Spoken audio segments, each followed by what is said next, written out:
Okay, hi everyone. Thank you very much for joining. We've got two people requested. Who would like to come up? Maria, awesome. Pitbull, great. You should both now be invited up as speakers. If anybody has anything that they want to contribute through this call, please just raise your hand or drop me a request to speak. The intention is that this isn't just going to be a broadcast space. This is a community call. We've been doing these in Discord, where obviously it's very easy for everybody to interact. This will be the first one that we've hosted in Twitter, so bear with us as we figure out the best modus operandi. And yeah, welcome to our first Twitter community call. Most of you probably already know me. I'm Ads. I have been the CEO at Partisia Blockchain Foundation for just over 3 months now. I am very excited with where we are at the moment, in that it has felt like we have been achieving a lot over the last few months. I know that probably hasn't yet been visible outside, but it is starting to come through, I hope. And I'm looking forward to being able to give you a bit of a glimpse into what's coming, what's happening, what is planned, and then inviting everyone to share their thoughts, to share their questions. It will be an open space. If you have anything on your mind, you will be very welcome to share it. You can drop things in chat if you prefer not to unmute, or just come up on stage and share what's on your mind. There were a few different topics that I wanted to go through. So I think of my key priorities as being very much focused on driving awareness and adoption for Partisia Blockchain. So I will start by giving a breakdown of some of the stuff that you will be seeing at the moment against those two areas.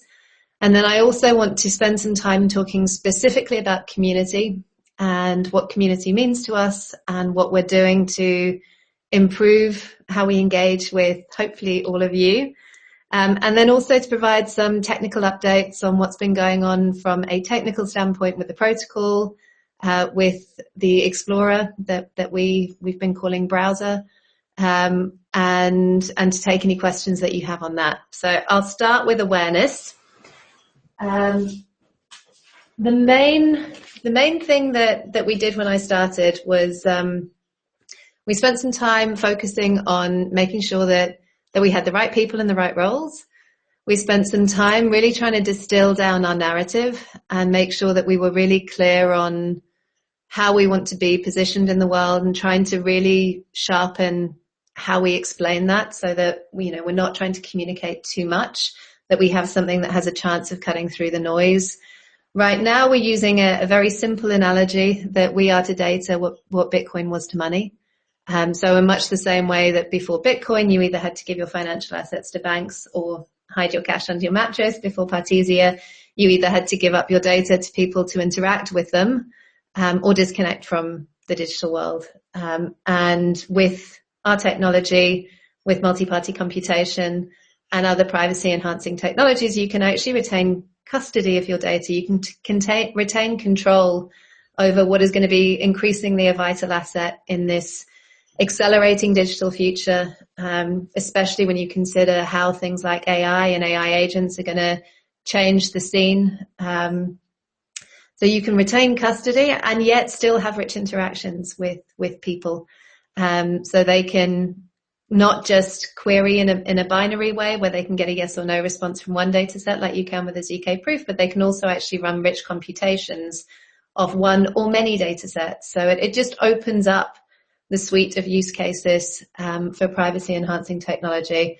And it builds on what I'm sure most of you know, builds on a huge amount of experience where, we had Ivan Damgaard, who wrote one of the first papers on MPC way back in 1988.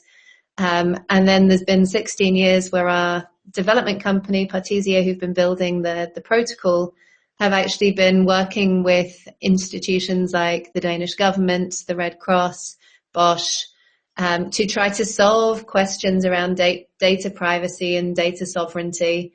So it is, I think the story is getting much clearer. The use cases that seem to be getting traction are much clearer.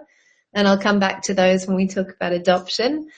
But first, I want to just give you a walkthrough of some of the stuff you'll be expecting from an awareness standpoint. So we distilled the narrative, we refreshed the visual identity to try to make it a little bit more, I guess, consumer friendly as well as enterprise friendly. I feel like previously we leaned too much into enterprise to enable it to evoke emotion a little bit more. We want to lean into the power that comes with being able to choose what you reveal and to whom, and stay away from a overly technical or overly academic storytelling style, or I think the didactic storytelling style that a lot of privacy projects tend to end up in, where we spend a lot of time telling people how they should think and feel and why they should care, and actually not enough time focusing on how it can unlock better experiences, better opportunities,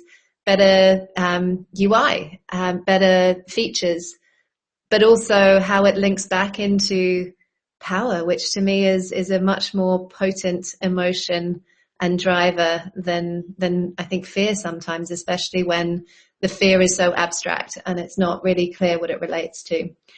We are working on reskinning the website, so there will be a website relaunched this month. We're also working, it may come out in phases, just to be clear. So there's a lot of content on our website that we're moving over, but the first version should be launched by the end of the month.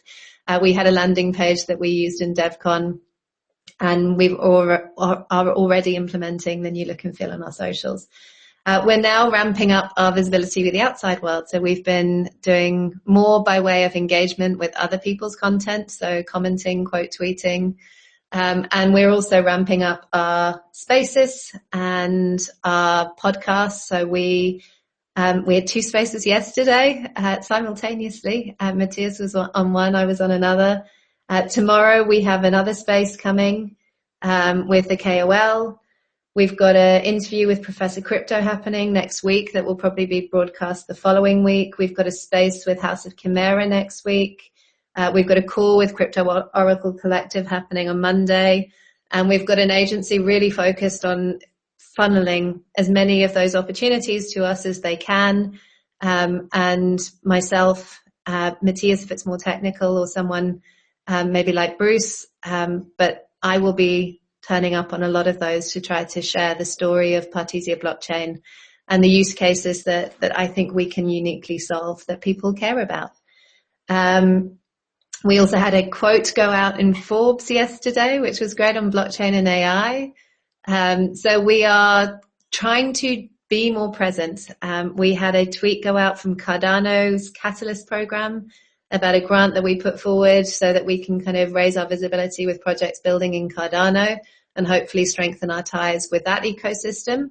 That went out on Twitter. So you're going to see us in the community groups probably sharing more requests for you to support us. But also that should give you a good eye on what's coming and what we're working on. Now on awareness, this is a critical period for us. It's arguably, I don't know if you can say it's the most important thing, but it's certainly neck and neck. Awareness and adoption are so interlinked and both are vital. And I think that we have collectively recognized that actually we needed to do a lot more to raise our game. It's a busy time. It's a time to be sprinting. It's a time to be running flat out. It's a time to be on Twitter 24/7 responding to things. It's a time to be taking every opportunity, every hand that's reached out to us to comment, to promote, to turn up, to speak, so that we really do what we need to get this project where it deserves to be. As such, it requires wholehearted, almost obsessive commitment. And unfortunately, we brought in a CMO. I brought in a CMO, actually. I brought in somebody personally who I have a huge amount of respect for professionally. But I think with the market dynamics and with other things that were going on, I didn't see that ramp up that I needed, and I didn't see the commitment that I needed. It's a really hard thing to interview for. You can interview for skill. It's really hard to know whether you're going to get that, I guess, founder mindset from key members of staff. And unfortunately, it wasn't there. And therefore, Larissa and I collectively, we had a few very tough conversations about what I expected, what I think the project deserves, what I am more than willing to give it, and what I know everybody else in the foundation is giving it. And she made the decision that it was not something that she felt she could live up to, could match. The agency that we engaged has been really stepping up. Like the flow of space requests and podcast requests are really starting to come in. The KOL connections are really starting to come in, and most of those kind of require me anyway, because I'm taking ownership of the narrative. I have a background in brand positioning, brand strategy, narrative generation. I've run full stack marketing campaigns. So for now, I am going to be driving marketing. And in the meantime, I am recruiting for a replacement, because I think as we come into next quarter, it would be great to be able to start delegating some of that responsibility back out, and to bring in somebody who can match that drive and that passion, but focus on it single-mindedly, leaving me free to shift my focus more into the broader piece of what we need to achieve, the adoption, the roadmap, the technology, and everything else. Partnerships, we've got some fascinating conversations underway. I'd like to be able to give them more bandwidth next quarter. So it was honestly really personally disappointing to me, and I'm sorry that it didn't work out. I'm sure it's disappointing to you guys also. But I am firmly of the opinion that when you realize that it is not, you're not going to get what the project needs, then you need to call it quickly, which is what we did. So that is where we are on awareness. We've also got a lot of good news coming through in adoption. And I know it's not been as, new launches are never as smooth as you want them to be. And there was a bug that came to light with the DEX that has been building on Partisia. We've been having calls with the team all this week. I am really excited by what they've built. I personally love the concept of cross-chain everything, to be honest. I think we are way too fragmented. I think they've built a really nice product, and we are still targeting a soft launch that is now late next week. We're getting all of the last pieces into a row. I've been looking at their plans around the go-to-market and the incentives. We are really excited to be able to share more of that with you. We are really excited to have a DEX on Partisia. It's going to include a fiat on-ramp, which I'm very excited about, because it will give people just a much easier way to come in. We also, I don't think we formally announced that we have a lending product building on Partisia by a group called Boosty Labs.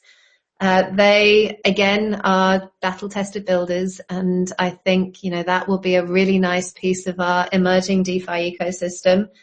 And I think that by the end of the month, we will be in a position to announce a liquid staking protocol, which will reduce friction for people who want to come in and stake with us. Again, it's another key piece of the ecosystem.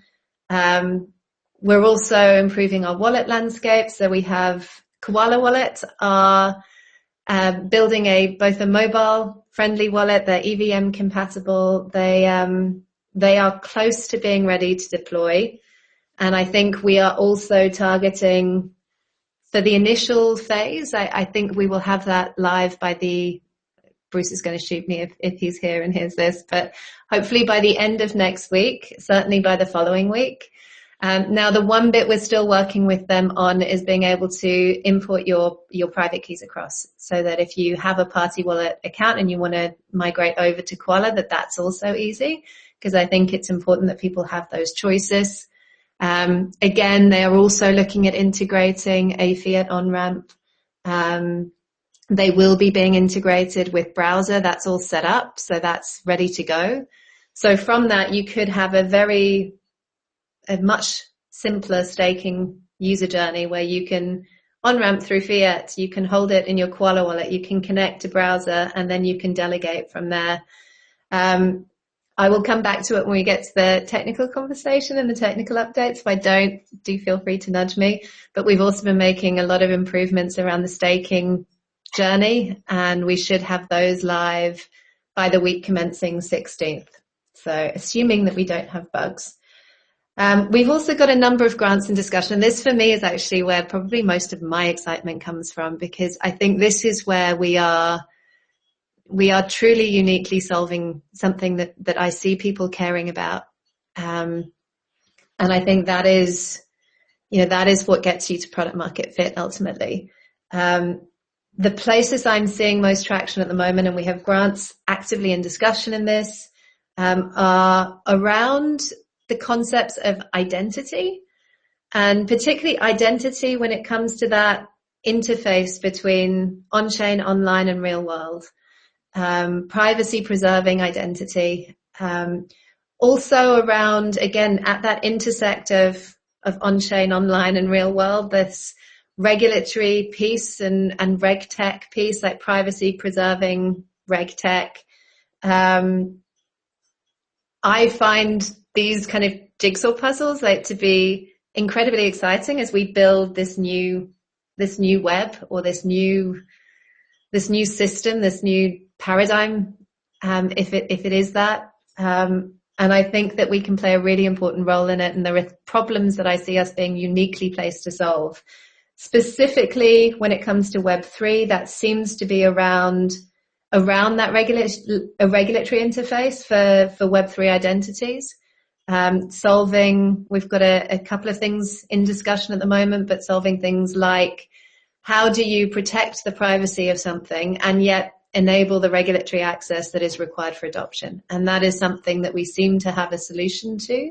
That is a problem that comes up again and again. So it feels like a solution that we can then roll out much more broadly. And we have a great project that is talking to us about that, and another that kind of came into the radar just recently.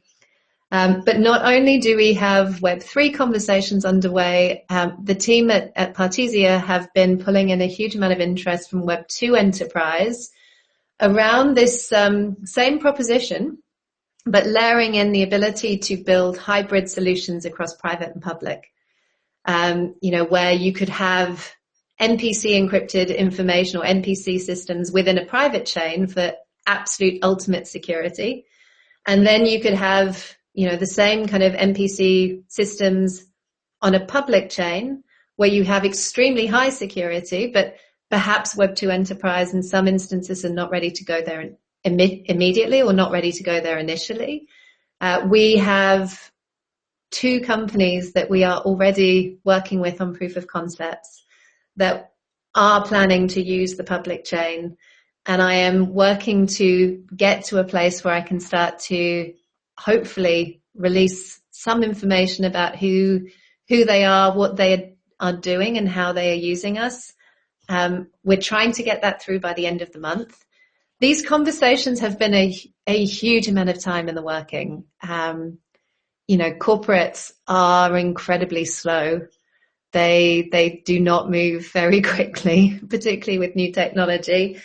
So this has been the product of genuinely years of conversation, and we're now getting to a point where, we're seeing contracts being signed, we're seeing memorandums of understanding going out, we are seeing things gaining meaningful traction. And I will have more announcements for you over the coming months. I can't tell you exactly when, because obviously there are lawyers, there are compliance, there's approvals, there's, there are still things that could go wrong. If somebody leaves a company, then you can find yourself in a tricky situation very quickly.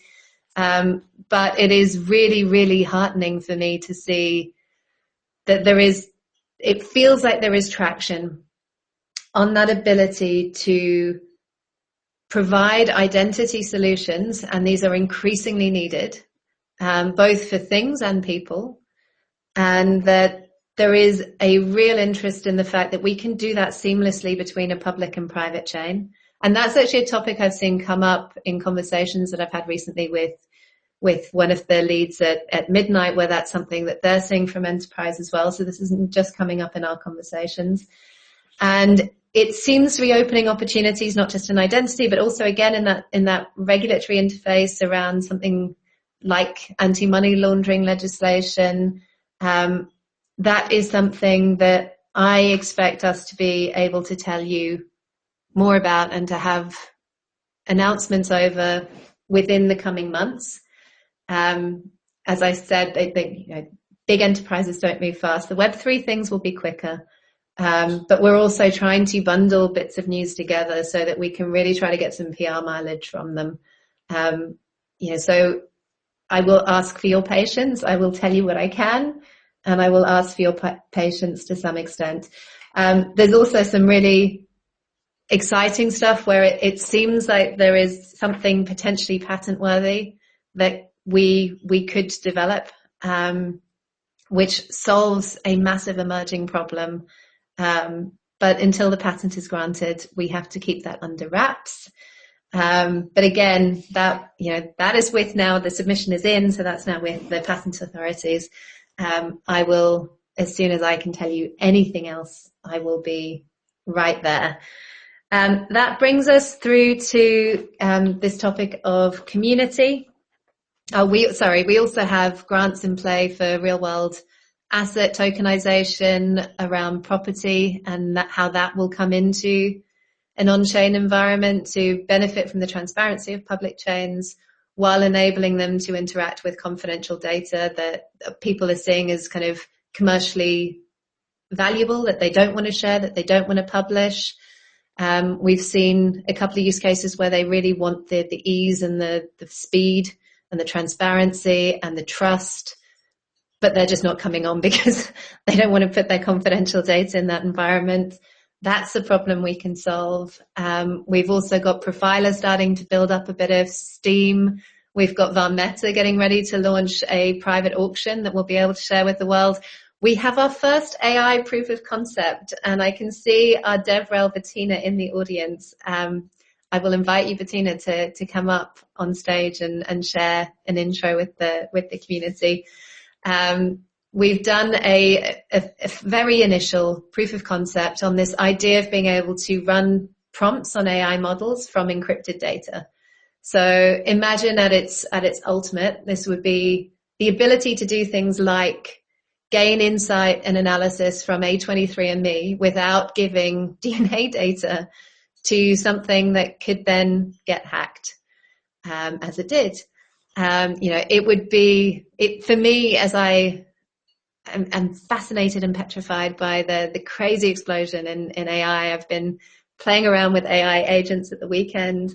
The amount of information that we are giving to them, the types of information that we're giving to them, the lack of clarity around where it goes and what happens to it, the feeling that, my digital footprint was maybe something I wasn't so petrified about in a world where nobody has the time and the resources to put it all together and do anything that meaningful with it. It doesn't feel that threatening. Nobody needs to know about my shoe habit. Now we're entering a world in which, actually it's not a huge leap for that data to suddenly be pieced together, to be scraped, for these models to get more and more influence and to become gatekeepers that manage access, that there are a lot of dystopian visions in the future.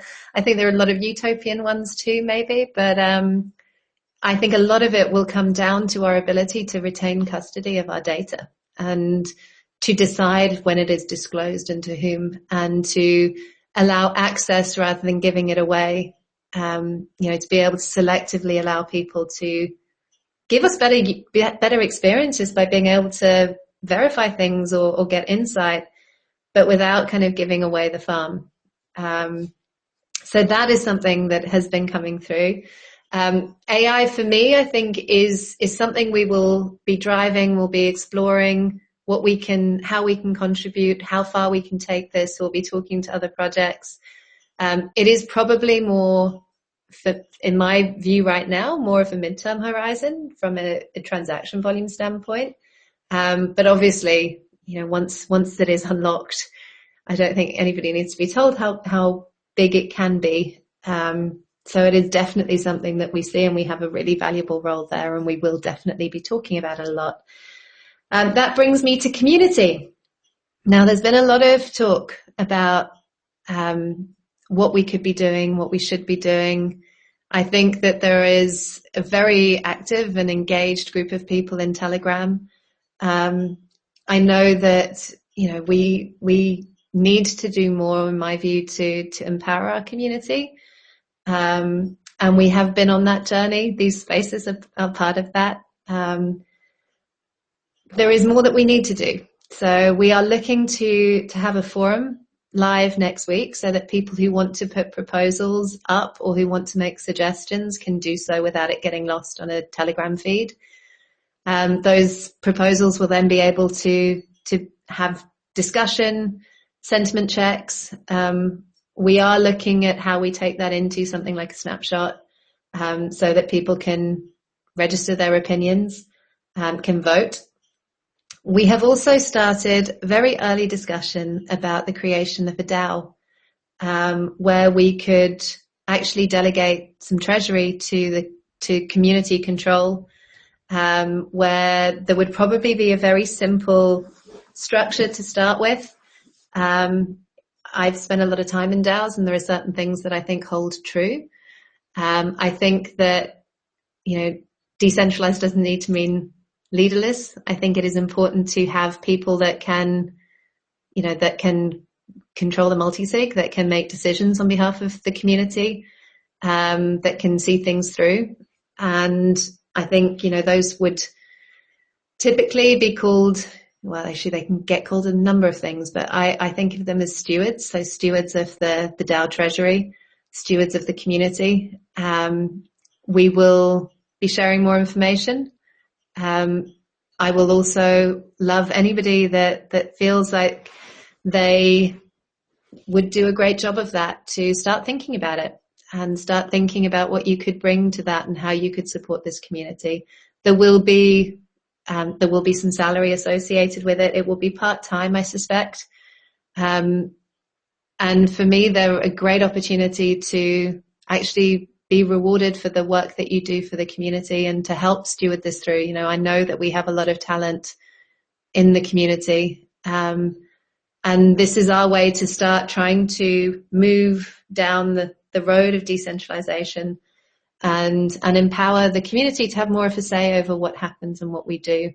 Particularly, when it comes to things like bounties and incentives and engagement programs and community building activities. I think these are all things that you are very well placed to advise on, to shape, to drive, to guide. Where actually, as a Swiss foundation, it can be a little bit more restricted for us. We are a little bit more constrained in things like bounties and whether or not that means that we need to KYC people, in airdrops or incentives, at what point do we need to, as a Swiss entity, at what point do we need to KYC? We are the token issuers, so to also be giving them out it introduces constraints. So this is both a practical and an ideological idea that's come through. And yeah, I would love to get thoughts from anybody in the room on that plan, on that idea. I would love to specifically invite people in this room to tell me, what do you think about doing this airdrop top up? We had the first phase. Personally, I think that we did a great job of making sure that lots of people who participated saw rewards. We took good care, I think, to an extent, of the long tail. But it seems that we didn't do a good enough job of making sure that the people who really committed who were really supportive, that they actually were rewarded for doing so. For me, that's not a great basis to move forward, especially since we're going to be ramping up a lot of things and I'm going to be asking all of you to support those. So I am ideologically aligned to the idea of a top-up round. I'm also very aware that rewards are going out this month and that there are token unlocks this month. And I don't want to do anything that negatively impacts the project. I also don't feel like this is something that, I mean, I can unilaterally decide it, but, you know, I would love to invite opinion and discussion from this group. I also just wanted to share with you that with the rewards calculation that's being done this month, it is the first time that we are moving towards automation. So it is not fully automated. It is not at its finished state, and our operators have been, you know, very, very supportive, and they've been able to run with that so far. But it is a massive step in that direction, and you know, we are aiming that not this rewards distribution, but after the next rewards distribution, that we will be able to fully automate and also look at reducing the intervals so that we have more frequent reward disbursements, which I think will also help. So that's where we're at in community. And then on technology, there's also been a ton of development. So you may not have seen, but the browser has been improving. So we have been trying to make the UX a little bit easier to journey through. The bridge is going to be improved based on feedback from the community, but also feedback from members of the foundation, from people that have been using it. We've also introduced wrapped MPC. So wrapped MPC can now be used within Partisia for gas. It also is an ERC20, which does open up possibilities for us in terms of infrastructure and tooling that we are exploring. And we are building for me, it's going to solve a major friction point. We're building a way in which people will be able to easily wrap their MPC into wrapped MPC so that they can easily acquire a gas token within Partisia without having to bridge anything in. And that transaction will be smooth, seamless, fluid, easy, and that, you know, we will help people discover it. So when you first connect a browser, if we notice that you have no gas in your wallet, you will be prompted. We've spent a lot of time trying to make the UX feel very intuitive. That should be live on the week commencing the 16th. So that, I think, will reduce a major friction point for people in our ecosystem who are trying to do anything. We also now have wrapped BTC. So we have the ability to pay gas, for projects to pay gas in wrapped BTC. Those two bits haven't really been announced very much, so we need to get those announcements out. They're part of us trying to kind of just get things in the bag that we can start to announce and really ramp up that cadence. We've also just had a really good conversation for anybody that's more involved in the technical aspects of the project. Just earlier today, we had a really good discussion around roadmap. There's going to be a little bit of back and forth on that, but I'm hoping that potentially by end of next week, but if not the following week, we will be able to share a high-level update with you all about what's coming and when. We have tried to feed in all of the concerns, all of the main concerns that we've heard from our operators, from our holders, our stakers, our builders. We will share the plan with you, and if we've missed anything, you can tell us. But it feels like the right things are all on there, and I think that we're going to I think we have been making progress to address some of those friction points and remove them. And I think the next 6 months we'll see that accelerating, while also trying to make sure we allow plenty of space for our developers to integrate some of these new projects that are building, and to allow time for any features or elements or new smart contracts or anything that they're going to need in order to get up and running fully. Now, that has been me talking for way too long, but there has been so much to share. And we have other speakers up on the stage. East Block, is it East Block or East Block? I don't know how you like to say that. Hey, can you hear me? Hi. Hi. Can you hear me? Yes, absolutely. How are you? Okay. First of all, I wish you success in your role as the new CEO Thank position. you. I have a two question for you. Mm-hmm. Can you start it? Yeah, absolutely. Can I start it? Okay. When will the Partisia ecosystem series updates arrive? We have been waiting for months, even years, but there hasn't been any significant progress. A strong layer beer is needed by its strong ecosystem, you know I mean. But Partisia ecosystem is very weak. I think if the ecosystem can't grow, cause it will be difficult to attract developers this way. Mm-hmm. It needs.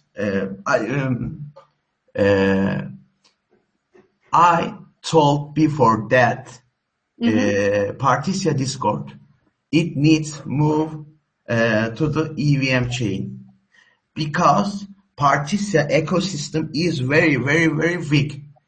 I can't see we can't see developers in Partisia ecosystem. My second most important question, why is marketing is so weak? Finally, let me be honest with you. I no longer trust the Partisia team. They haven't followed the roadmap and promises haven't been kept. However, I want to ask it. Thank you. Yeah, okay. Let me just make sure that I've accurately summarized those. So the first question was around lack of developer activity within the ecosystem.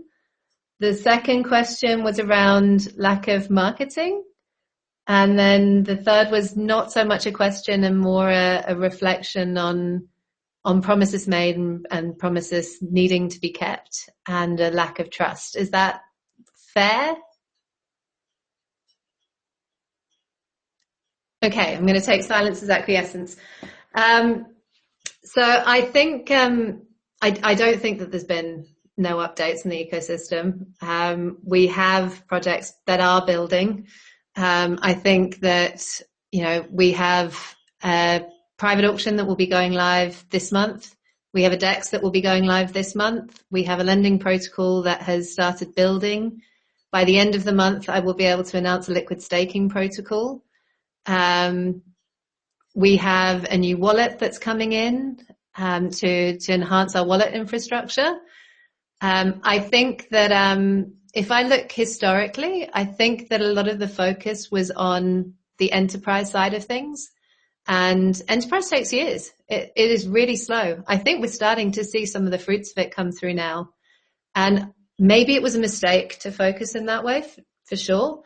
I can't speak to those decisions, obviously, because I wasn't here. It wouldn't be right for me to try. I think that, but I don't think it's right to say that there's nothing happening on the ecosystem right now. I also don't personally think that moving to EVM would be the right move because we would lose the uniqueness of our platform. We would lose the MPC aspects, which make us uniquely able to solve problems that I think people are increasingly caring about. So I hear the frustration, and I'm sorry. I'm sorry you feel that way. But I think that if you stick around for the next few months, you're going to see traction building and projects building. I would also, I think that because we had maybe more of an enterprise focus, I think that I don't personally think that our documentation is as good as it needs to be, which is part of the reason I'm very excited we have Bettina. I don't think that it is easy enough for devs to come and play. I don't think we have been able to communicate to that audience all the different use cases that are possible, all the different things that they can build on Partisia. That has changed, and you're going to see more of that coming over the next, weeks. So I think that I don't think it's true. B, I think that we are starting to see projects really now building, and we're going to see that accelerating. I think we're going to start seeing the long efforts on enterprise bearing fruit. And I also think that we're going to start doing a much better job of making it easy for people to build with us. We're not going to ever be as easy as some of the other chains, but we can make it a hell of a lot easier than it is today.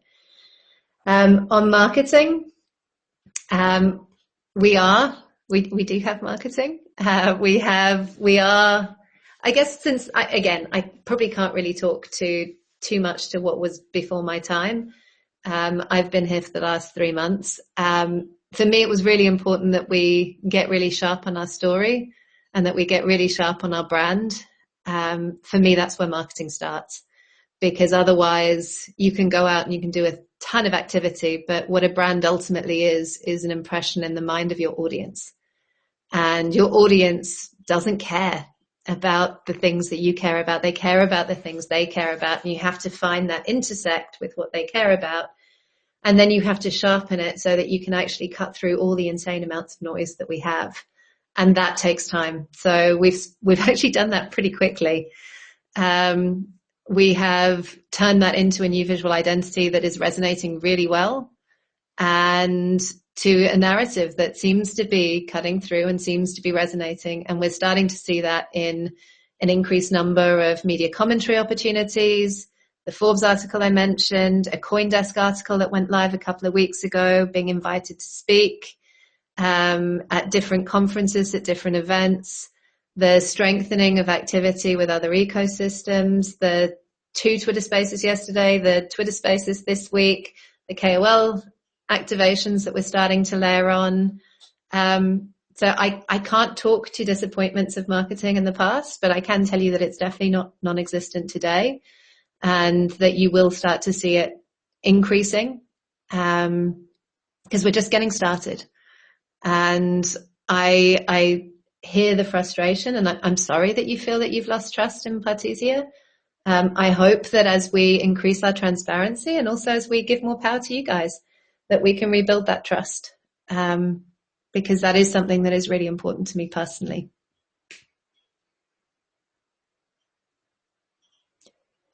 Oh, we've got somebody else interested. Yeah, sorry. Okay. For example, why don't we see any big announcement or partnership on Partisia? What we see on the Partisia X account should usually be crypto events, and I say that.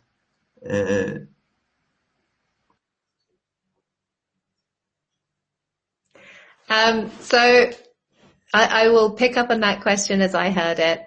Okay. I'm Okay. so sorry. Yeah.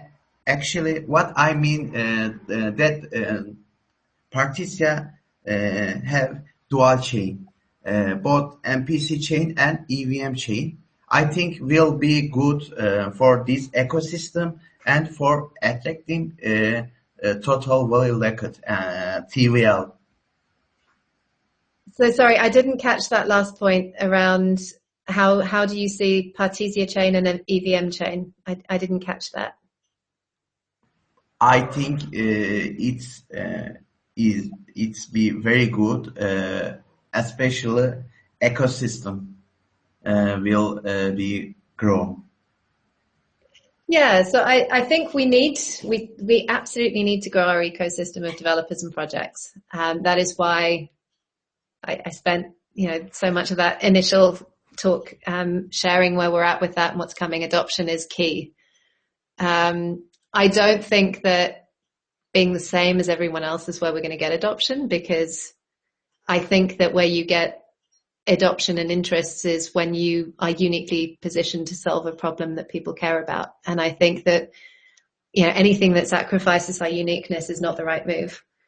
I do take your point around big partnerships. I don't know how active you've been on our socials lately, but there is a move away from what I can see could be construed as a lot of event attendance, which doesn't move the needle necessarily. I think it does play a role in visibility, but it doesn't necessarily move the needle on broader awareness, and it should do on adoption. But we haven't shown the results of that quickly enough.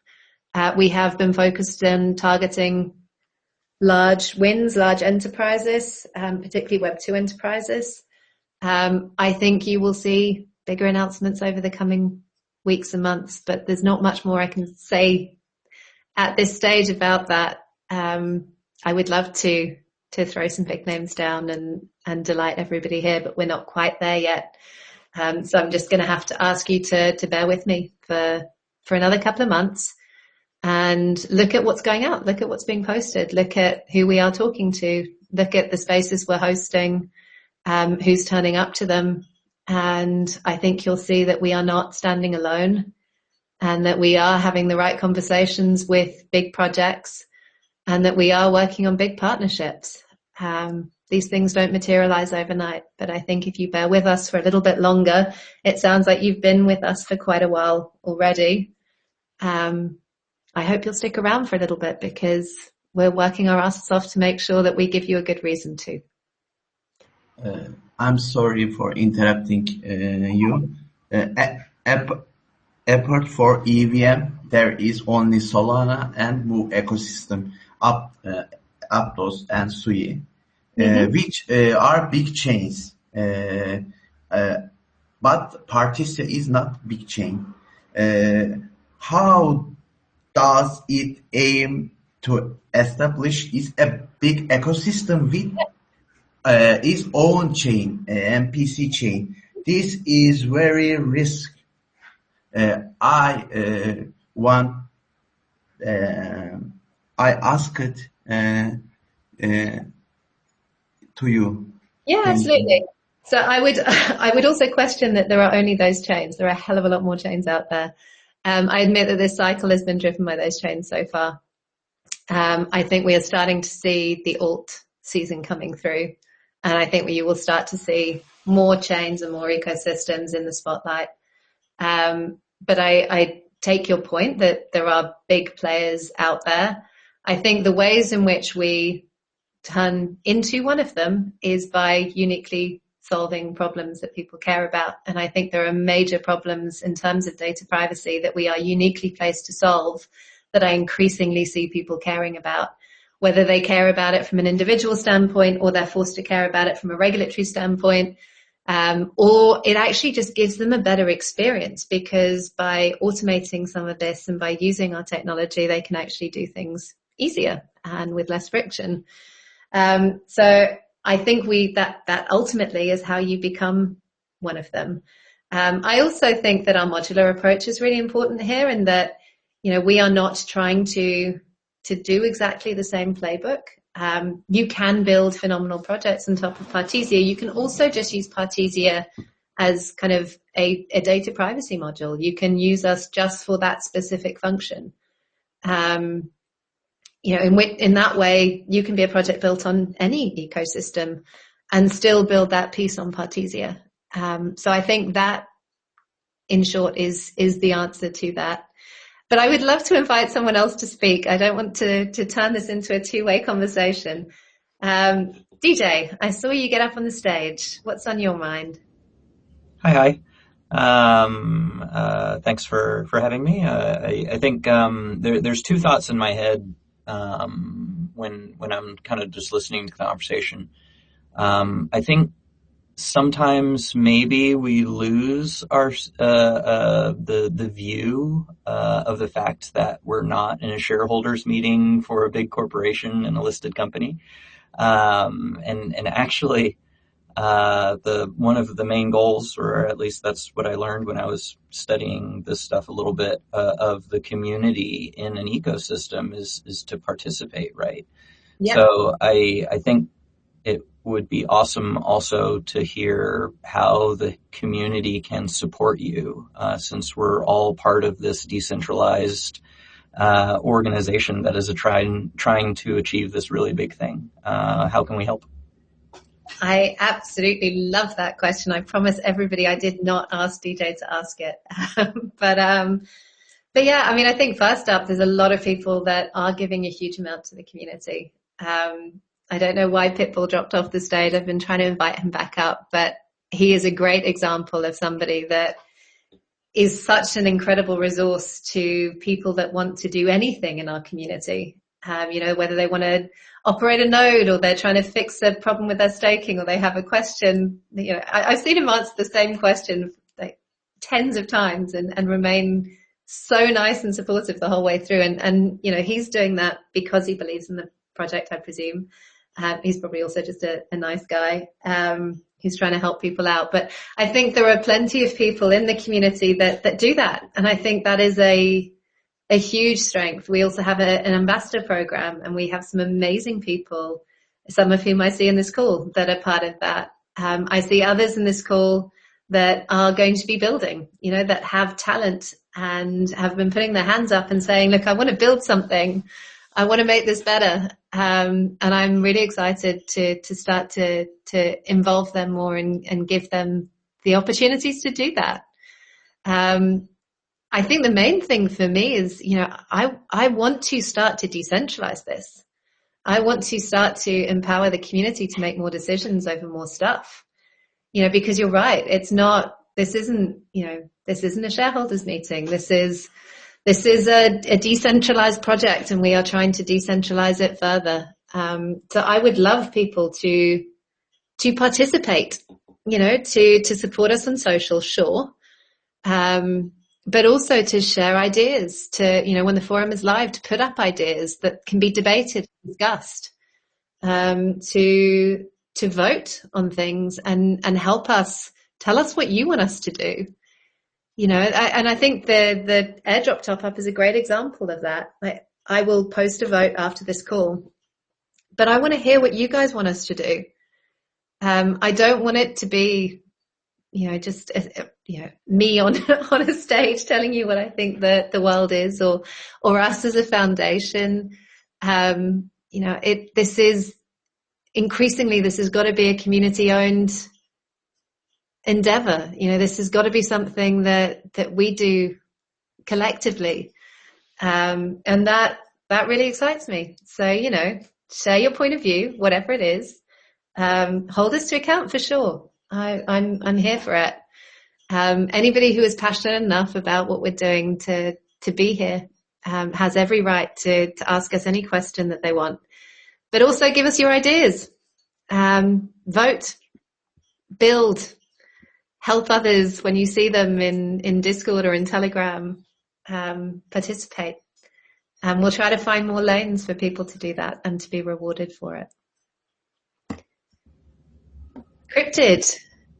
Oh, one last thing really quick. Yeah. I just bring this up because I heard it as a cool idea from a really smart guy who's in the local area around where we are in Switzerland. And one of the things he's done is to avoid airdrop farmers. Mm-hmm. He uses airdrops as a multiplier for rewards. So you get the leaderboard and stuff from doing actions like mentioning people on social and so on and so forth from airdrops. But those airdrops don't actually give you the token. They create a multiplier so that when you get rewards for on-chain actions, you get more of those rewards if you're also involved in participating. I don't know if that's helpful or not, but it was Yeah, really cool when I heard it. yeah, I think that's really cool. I have a lot of questions about airdrops as they are currently run. So I love hearing about anybody that is innovating, because they're not working right now for most projects. So, and I think that's a lovely way of looking at it, actually. And it highlights the power of community. Like, you guys, there are so many more of you than there are in the foundation, and you're all actively participating in Web3. So if when you see something cool, you share it with us, that will help us benefit from, the hive mind. So thank you. Cryptid, welcome up on stage. How you doing? Yeah, very good, Adrian. Thank you for all your time and all the info. It was very good listening to that. I had a few points, a few thoughts. On the nature of the DAO, it would be good to hear more from you about what you think are successful models, any good examples. Perhaps not here, but if we had a different AMA about a DAO where we could thrash out ideas, because it'd be good to know, what you see as a good example of how it works. Definitely. I guess a fear to overcome would be we don't really see much of the leadership council, and we're trying to push them to do their responsibility. And what I think my fear would be is that this isn't pushing any of the responsibility of leading the project onto the community, away from people like the leadership council. That would be my concern. But then things, I think it would be really good if Node Ops, if we had votes on things like, say, what network the party token is on, things like that directly impact the project. Yeah. So sorry. No. That was it. I don't really want to talk too much about a DAO at the moment, because there's a few other things I wanted to just ask you about, because if time is precious. Yeah, absolutely. First one was, when do you sort of see us having a really sort of leading staking interface where people can see their rewards live, where they can take out the rewards with, let's say, 24 hours, a week's notice? Yeah. A really dynamic one where people can sort of go onto it and think, wow, I've never seen anything as incredible as this. This is really like a first in class, because that's one of the biggest drivers in the value of the token, is getting people to run nodes and stake. So how far out do you see us from that? Because all the improvements have been great, but it does seem that we're just adding tweaks to what we already have rather than... Yeah, so let me take those one by one. So on the DAO, I definitely think we should host a conversation about that.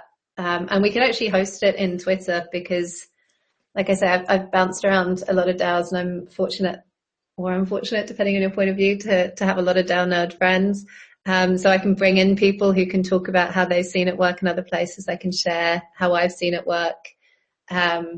And we can have a very open conversation about what that could look like and what would work best for us.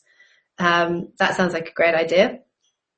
And I take your point around, we have to be aligned on the purpose for this. And the purpose is not to reduce responsibility anywhere. It's to empower others.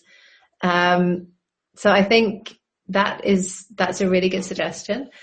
And then I think on the staking, it's not actually just tweaks around the edges. By the time we have things, I think by the week commencing the 16th, we should have gone from something in the region of about 9 steps required to stake to maybe 5. Now those numbers are semi-made up. I did do the full list. I'd need to look back at it and say exactly what they are, but that's the order of magnitude that we're talking about, which is massive. It's not to say that it is world-class by any stretch. That would be massive overclaim, but we're doing more than tweaking it. We are making a big improvement. When do I want it to be world-class? I would like to see us having something closer to a best-in-class interface by end of Q1. between the liquid staking protocol and the improvements that we can make also. And we're also talking to staking rewards about a better delegated stake interface. I think by end of Q1, it is realistic to say we could have a best-in-class version of it. Very good. Because just for example, if you go to the website now, that you can't find where to stake. There's no information about the network. When these are key elements of the network. Yeah. So that would be great to have. We're also, and we are changing the visibility of it as well. Bettina, who should be joining us on the stage, I think in a minute now, is going to be working on the docs and making it easier to find there. We are redoing the website, and it will be much easier to find in the new website as well. And the new looks that you've sort of teased in with things, that'll all be updated. Yeah. On the website. Okay. Yeah. The website's been the biggest one because it is. We don't want to lose anything in moving over. But yeah, I think by the end of this month we will be able to make more of a move across. Okay. So you're aware people are reporting that the staking rewards aren't the same as the advertised APY. People are reporting far lower rewards than 51%. So there are a couple of things that we're looking at with regards to that. So I'm very familiar with that. Part of it is because people don't seem to realize always, and I get why, that it's only on unlocked tokens. So if you hold locked tokens, you don't accrue rewards on them. There is theoretically also a performance impact, but I think the impact of that is going to be negligible at the moment. So I think it's largely that people are assuming they're getting rewards from the full token. There's also the fact that it is decreasing over time. And one of the things that I'm looking at the moment is whether we change the approach that we have to communicating our APR, because 51% is calculated on a rolling 12-month basis. As more people stake and more tokens are staked, that rate is declining. And I think that perhaps we need to shift our approach so that it is closer to what people can expect to receive in the next quarter. Well, it would be great to have a dashboard where you can see a live figure that's updated, and it would be great that people could get their rewards 100% whenever they want, that their rewards are updated hourly, so they can actually see how much they've earned every hour. Because a lot of people just jump into staking for a couple of months and then want out, and people want flexibility with their. So we are working on greater flexibility. That will be, I think, there are a couple of different solutions. We're trying to figure out the new roadmap exactly when we can pull that in terms of making sure that you can withdraw quickly. By the end of Q1, I think we will have weekly APR reward payments. Right. We should be in a position to have better dashboards. Again, I just need to confirm where that falls on the roadmap, because there are a lot of things I'm asking them to prioritize right now, and at some point the priorities need to be ordered. But as I said, we will be sharing that as we draft it, so people can see and can challenge the order in which we're prioritizing things. So it will move to weekly as soon as we fully automate the node calculations, which will not be the cycle that's happening now. It will probably not be the next cycle, but it should be in place from then on. Brilliant. And that should tie in with the really big marketing push, hopefully. Exactly. Great. There's madness, yet there is method in it. No, it's all very positive. My other point was on the story and the marketing that we've seen, the little bits of text that have all been, I think, very welcomed. My only thought on it would be that I get a sense sometimes we're losing the big scale of Partisia now, that we're focusing on niche areas, when if we go back to the raise 3-4 years ago, the core story was that this is the most advanced blockchain there is. The most qualified, best team in the world.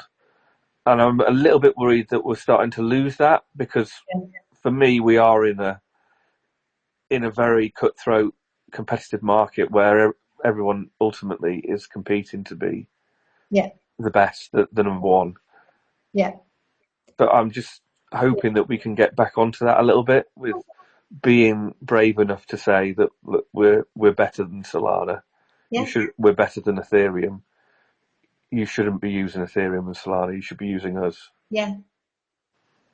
Yeah. No, and I think that I would like you to keep raising that point. If you don't feel that you see it coming through, I think I would really value if you keep raising that point, because it needs to be a balance between the knife edge that cuts through today and the big vision, the big picture, and the big narrative.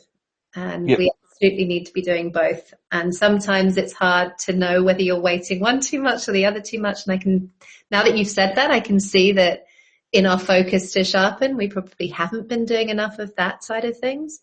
So things are cutting through, like the line about data was very good. My worry is that then when it's cut through and someone is slightly sucked in, that they then might find very complicated niche discussions again. Yeah. Rather, it is that this is the best blockchain there is. This is better than everything out there. That's why you should run a node on it. That's why you should buy it and stake it. That's why you should develop on it. Yeah. So that was my little thought on that. Yeah, you're right. So you're aware there's been no movement on party.com with integrating MPC on the bridge or with any of the So we've dug into that, and actually the DEX that they have isn't actually a DEX. It seems to be just a UI in front of Li-Fi. I actually realised I've never heard that said out loud. I've only ever seen it written. And therefore, in order to get on there, we need to actually create an Ethereum a pool within EVM. So that's with us to look at doing that, but obviously that's not something we wanted to rush, because there is a plan to do something in EVM, but we want to do that in a thoughtful way. So actually, I think the DEX is a little bit more limited than it appeared. It's actually just a shop front. Okay. So yeah, it may just take a little bit longer. And the onus is on you, not on Party, to do that. Well, yeah. I mean, the onus is on. If we want the token to be present there, it needs to be activated in EVM, and we do have plans to activate it in EVM. It's just another reason to do that sooner, I guess. Yeah. Okay. I had a couple more. Sorry.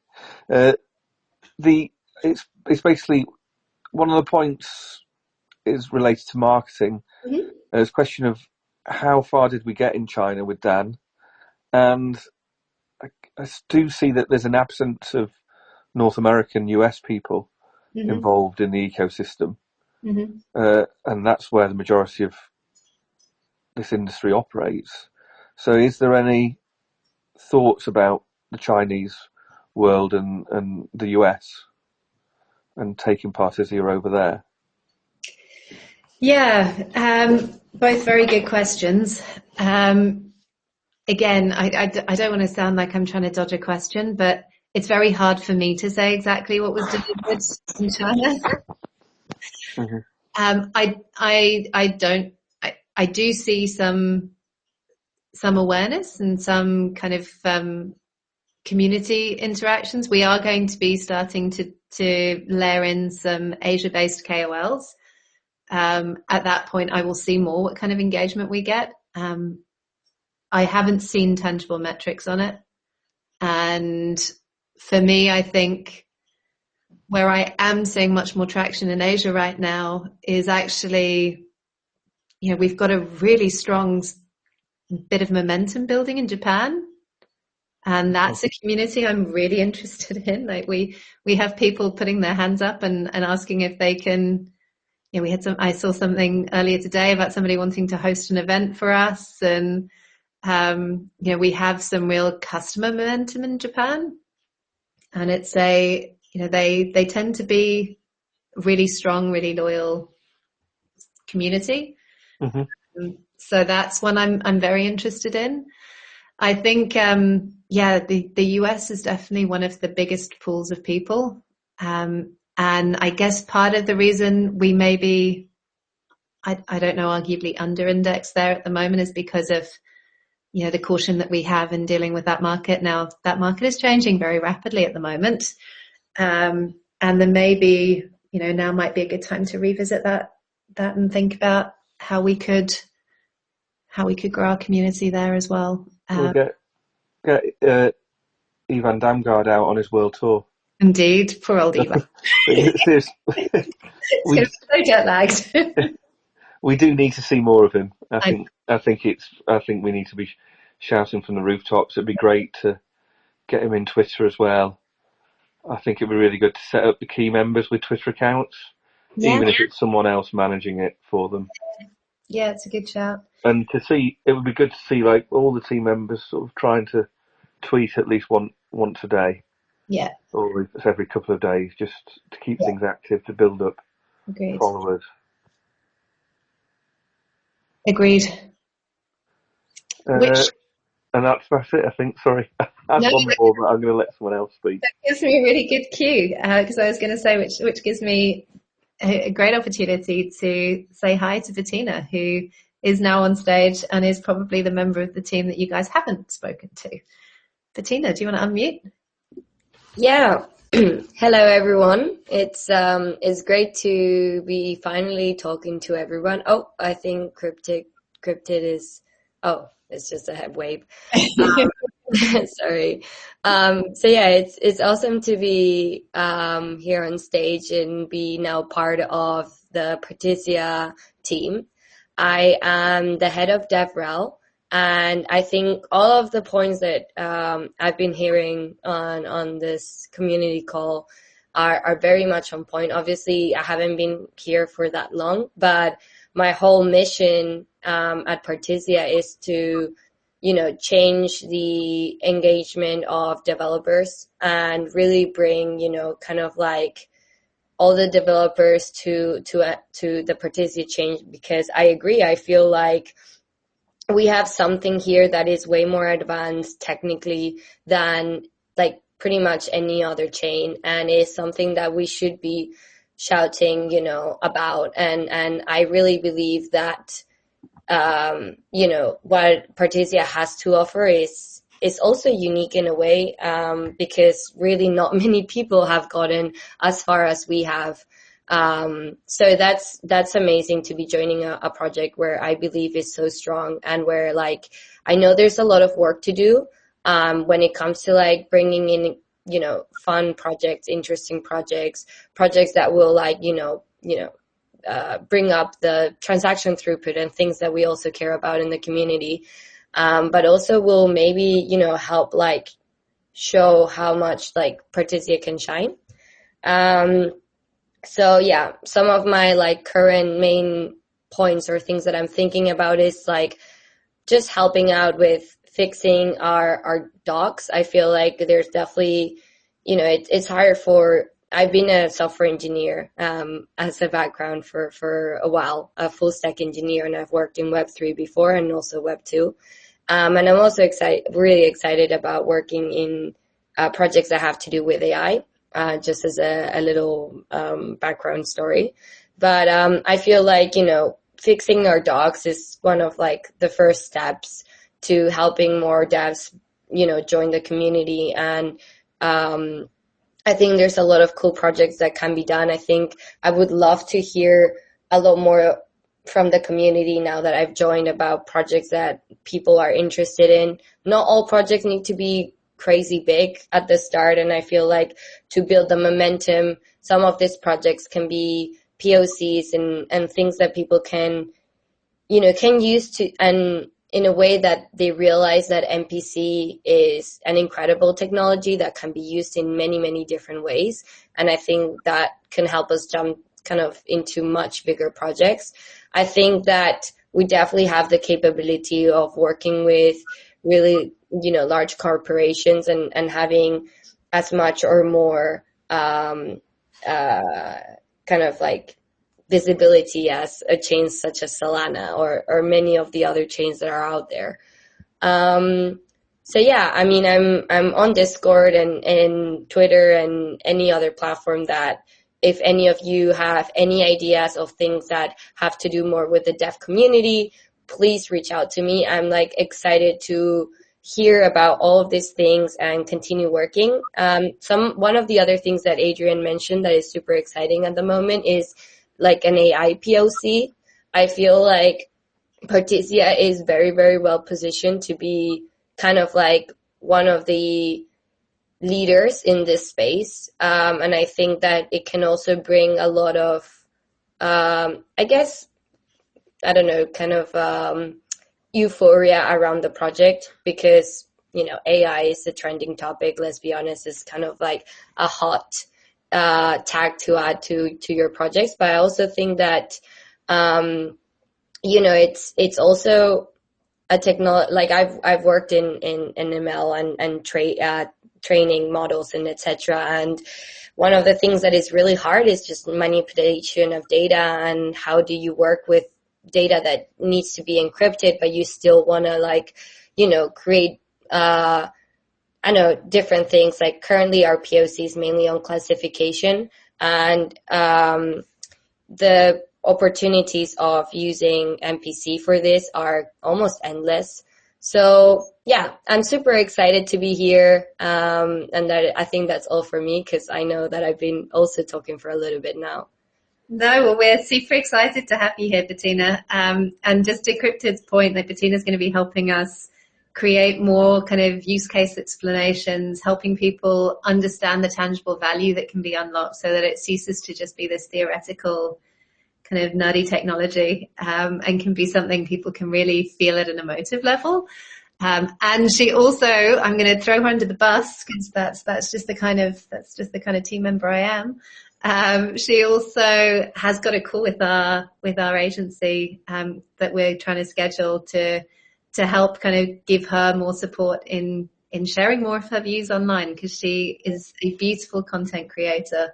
And you're right. I think the more people we have from the team that are getting out and sharing the message, Sirli, who I see in the audience, does a great job of sharing our message and acting as a spokesperson. We need more. I need to do more.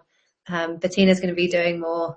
I think the idea of having an account for Ivan, I don't think he's going to write it himself, but you're right. He doesn't necessarily have to.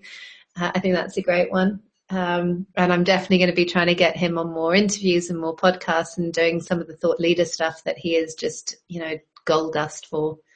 So completely agreed. Anyway, we are way over the hour, but this has been phenomenal. Hugely appreciate everybody who's come in. If anybody else feels like they want to jump up on stage and say anything, now is the time. And otherwise, I will let everybody go back to their days. And yeah, I think, you know, this has been a great experiment. I like hosting the call here, so maybe we'll do this again. Let me know your thoughts. Cool. Thank you, guys. Enjoy the rest of your day. Thank you. Speak soon. Cheers. Bye.